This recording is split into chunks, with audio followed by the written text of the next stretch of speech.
Have you seen this advertised? Well, let me show you how to make something exactly like that way cheaper.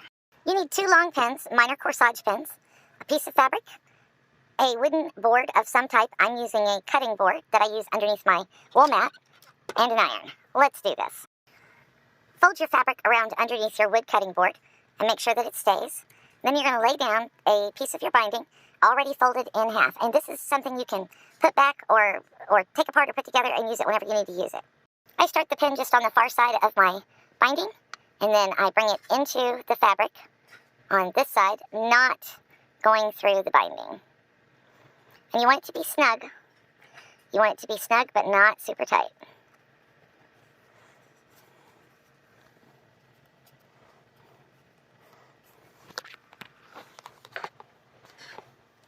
So you start your pin in the fabric, you tuck the pin all the way across, and then making sure that it stays straight and that you don't go through the binding, go through the fabric on the other side, but you do want it snug.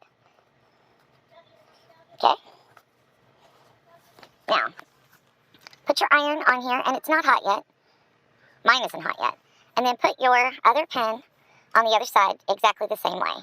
You're going to start it. You're going to put it right here so that it goes in just before your binding. And bring it straight across so that it goes in just after your binding. Now, once your iron is hot, and mine isn't yet, you're just going to pull your fabric right through there. The pins will make sure everything stays where it's supposed to be. And as you iron it with your hot iron, it's going to automatically fold this over for you. You can do this you can do a whole quilt's worth of binding in no time, and you didn't have to pay $40 for a fancy-dancy binding board. Thank you for watching.